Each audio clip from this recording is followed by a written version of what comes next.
Chief Washington Correspondent Jon Karl. John, let's talk about Saudi Arabia first. This was very reminiscent of that Helsinki summit that Trump had with Putin back in 2018, where he defended Putin against the U.S. intelligence findings. Here, he defends the Crown Prince against the U.S. intelligence findings. Exactly. 8 years ago, the CIA concluded that the Saudi Crown Prince ordered the murder of Jamal Khashoggi, and now Trump and by the way, that was while Trump was president.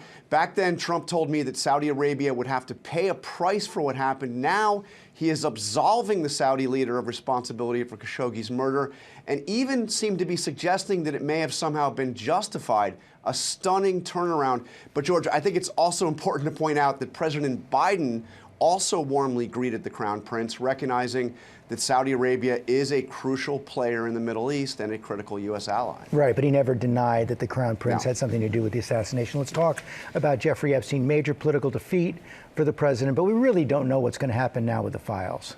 Yeah, I mean, look, this was a colossal defeat for Donald Trump. He tried mightily to stop the vote, and it passed with only a single member of Congress voting against it. A defeat of this scale has just never happened to Donald Trump before, and frankly, he seems rattled by it. I mean, witness his behavior with Mary Bruce yesterday in the Oval Office. The bill says that the files must be publicly released within 30 days of the president signing it into law. But George, this doesn't mean that we're going to see everything in 30 days. The Department of Justice is going to control this process, and they have at least two ways to obstruct the release of all the files. They can cite an ongoing investigation, and remember, Donald Trump has ordered an investigation into Democrats associated with Epstein, and the Justice Department can heavily redact the materials in the name of protecting the victims. Bottom line, this is not over. Right. Of course, the president could choose to override that, but we don't know what's going to happen. Jon Karl, thanks very much.